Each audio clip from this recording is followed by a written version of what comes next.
नमस्कार दोस्तों, कैसे हो आप। आपको पता ही होगा कि रेलवे ग्रुप डी की एग्ज़ाम अप्रैल या मई में हो जाएगी। तो हम देखते हैं कि रेलवे जो ग्रुप डी की एग्ज़ाम होती है उसमें विज्ञान के 25 प्रश्न पूछे जाते हैं। 25 प्रश्न पूछे जाते हैं और जो बहुत ही अच्छे क्वेश्चन होते हैं। तो देखते हैं हम, अगर हमें ग्रुप डी की परीक्षा पास करनी है तो हमें विज्ञान के प्रश्नों पर पकड़ मजबूत बनानी है। तो देखते हम पहला प्रश्न। रेगिस्तान में मृगचिका का बनना किस घटना का उदाहरण है। ऑप्शन ए है अपवर्तन, ऑप्शन बी परावर्तन, ऑप्शन सी पूर्ण आंतरिक परावर्तन, ऑप्शन डी इनमें से कोई नहीं। तो जो रेगिस्तान होता है, रेगिस्तान में मृगचिका, ये मृगचिका होती क्या है। मृगचिका एक मृग होता है, एक हिरण होता है जो कि रेगिस्तान में पानी की तलाश में इधर उधर भटकता रहता है।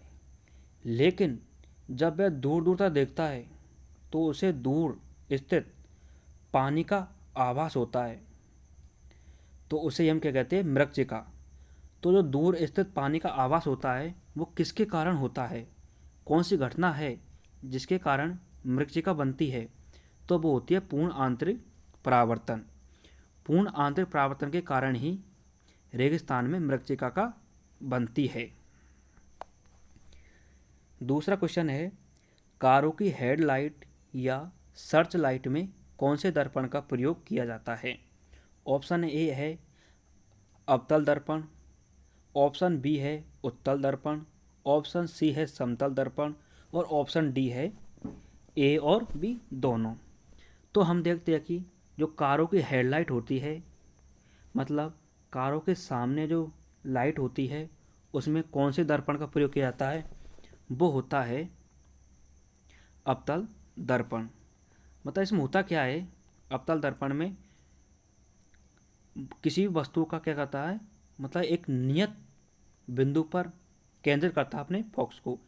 लेकिन जो हमारे साइड मिरर होते हैं, जिस जिस तरीके से हम मोटरसाइकिल या कोई भी कार चलाते हैं तो हमारे बाएं या दाएं हाथ की तरफ जो शीशे लगे हुए होते हैं, मतलब जो शीशे लगे होते हैं वो होते हैं उत्तल दर्पण के बने हुए। तो वो क्या कहते हैं, हमारे पीछे से आने वाली वस्तुओं को का प्रतिबिंब होता है, वो सुस्पष्ट दिखाई देता है। इसलिए जो इसके दर्पण होता है वो उत्तल दर्पण होता है। लेकिन हेडलाइट या सर्च लाइट में सिर्फ अवतल दर्पण का प्रयोग किया जाता है। क्वेश्चन नंबर तीसरा, ऐसी कौन सी धातु है जिसे वायुमंडल की उपस्थिति में खुला रखने पर वह हरे कार्बोनेट की परत बन जाती है। ऐसा होता है, लेकिन ऑप्शन ए है सोना, ऑप्शन बी चांदी, option C copper, option D होता है एल्यूमिनियम। मतलब वायुमंडल की उपस्थिति में ऐसी कौन सी धातु है जो क्रिया करके हरे कार्बोनेट बना लेती है। ऑप्शन ए देखते हैं सोना। सोना हमारी प्रकृति में जो मुक्त अवस्था में पाया जाता है वो वायुमंडल के साथ क्रिया नहीं करता है, मतलब ए ऑप्शन हो ही नहीं सकता। बी चांदी, ये क्या होती है, थोड़ी काली पड़ जाती है, लेकिन हमें पूछा है कि हरे कार्बोनेट में बदल जाती है। चांदी होती है वो क्या पड़ जाती है, काली, चांदी काली पड़ जाती है। इसमें ऑप्शन होता है कॉपर। कॉपर क्या होता है, वायु की उपस्थिति में ये वायुमंडल के साथ क्रिया करके ऑक्सीजन के साथ मिलकर ये हरे कार्बोनेट में बदल जाता है, इसलिए हम इसका ऑप्शन होगा कॉपर। क्वेश्चन नंबर चौथा आता है, कोई व्यक्ति सूक्ष्मदर्शी और दूरदर्शी यंत्र में अंतर किसके आधार पर कर सकता है। ऑप्शन ए होता है लेंस की शक्ति के आधार पर, ऑप्शन बी लेंस के आकार के आधार पर, ऑप्शन सी लेंस की प्रवणता के आधार पर, या ऑप्शन डी तरंग दैर्घ्य के आधार पर। एक होता है सूक्ष्मदर्शी, मतलब छोटी छोटी वस्तुओं को देखने के लिए जिस यंत्र का प्रयोग किया जाता है उसे कहते हैं सूक्ष्मदर्शी। और दूर स्थित वस्तुओं का पता लगाने के लिए या उसको देखने के लिए जिस यंत्र का प्रयोग किया जाता है उसे कहते हैं दूरदर्शी। मतलब दोनों में बहुत अच्छा डिफरेंट होता है, लेकिन हम इसका जो पता कर सकते हैं वो सिर्फ उसके आकार के आधार पर कर सकते हैं कि इसका आकार कैसा है। अगले क्वेश्चन की तरफ चलते हैं। मानव की धमनियों में कौन सा रक्त बहता है? ऑप्शन ए होता है अशुद्ध रक्त, ऑप्शन बी शुद्ध रक्त, ऑप्शन सी अशुद्ध या शुद्ध रक्त दोनों, ऑप्शन डी इनमें से कोई नहीं। मानव की धमनियां, मानव की जो हृदय होता है, हृदय में दो चीज़ पाई जाती है, एक होती है धमनियां, एक होती है स्राव। जो मानव की धमनियां होती है इसमें क्या पाया जाता है? शुद्ध रक्त पाया जाता है। लेकिन अपवाद है एक, सिर्फ फुसफुसिया धमनी होती है, फुसफुसिया धमनियों में अशुद्ध रक्त पाया जाता है और फुसफुसिया स्राव में शुद्ध रक्त पाया जाता है। अगले क्वेश्चन तरफ चलते हैं। अगला क्वेश्चन है, छठा क्वेश्चन है, बहुत अच्छा क्वेश्चन है ये। ऑक्टोपस के खून का रंग कैसा होता है? यह क्वेश्चन ग्रुप डी में कई बार पूछ लिया गया है, क्योंकि ऑक्टोपस होते हैं उनमें क्या होता है, सबसे भिन्न प्रजाति होती है ऑक्टोपस। उसमें जो खून का रंग होता है वो होता है नीला, क्योंकि एक ही ऐसा जानवर या प्रजाति है जिसका खून का रंग होता है वो क्या होता है? नीला, वो होती है ऑक्टोपस। अब आता है अगला क्वेश्चन, सातवां क्वेश्चन आता है, मच्छर में कौन सा परिसंचरण तंत्र पाया जाता है? ऑप्शन ए खुला परिसंचरण तंत्र, ऑप्शन बी बंद परिसंचरण तंत्र, या दोनों, या इनमें से कोई नहीं। अब आता है मच्छर।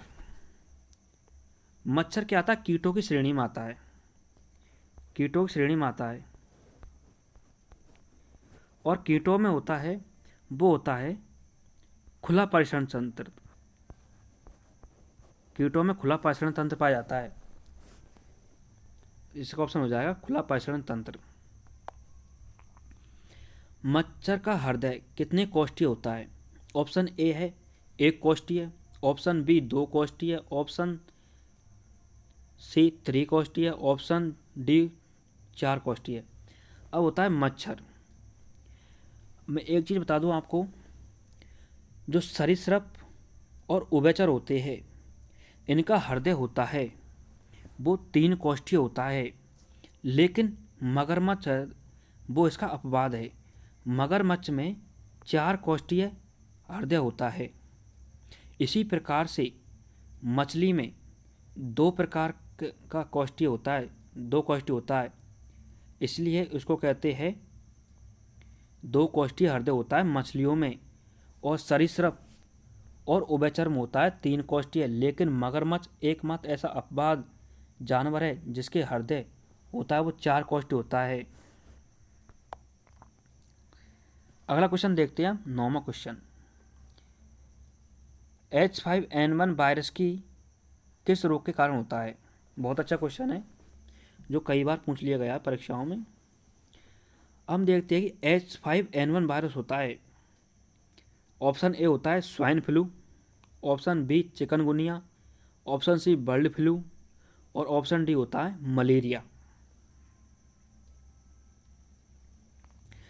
तो जो स्वाइन फ्लू होता है वो किस वायरस के कारण होता है? वो होता है N1 और H1 वायरस के कारण होता है, वो होता है स्वाइन फ्लू। और चिकनगुनिया वायरस होता है वो होता है अल्फा वायरस, अल्फा वायरस। और बर्ड फ्लू वायरस होता है, बर्ड फ्लू वो होता है H5N1 की उपस्थिति में।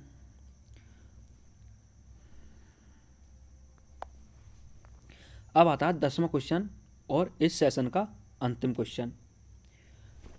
ओनेरियोलॉजी में किसका अध्ययन किया जाता है? ऑप्शन ए होता है महामारी का अध्ययन, ऑप्शन बी होता है सपनों का अध्ययन, ऑप्शन सी होता है कैंसर का अध्ययन, ऑप्शन डी होता है पक्षियों का अध्ययन। हम देखते हैं पक्षियों का अध्ययन होता है वो ऑर्निथोलॉजी में होता है। पक्षियों का अध्ययन ऑर्निथोलॉजी में पक्षियों का अध्ययन होता है। ऑर्निथोलॉजी में पक्षियों का अध्ययन होता है। और कैंसर का अध्ययन होता है वो ऑर्नियोलॉजी में होता है। लेकिन ऑर्नियोलॉजी में होता है वो सिर्फ किसका अध्ययन होता है? सपनों का अध्ययन होता है। और ऑर्नियोलॉजी में सपनों का अध्ययन किया जाता है। दोस्तों, आपको ये जानकारी कैसी लगी? अगर वीडियो अच्छी लगी तो इसको शेयर करना, लाइक करना और सब्सक्राइब भी कर देना। नमस्कार दोस्तों।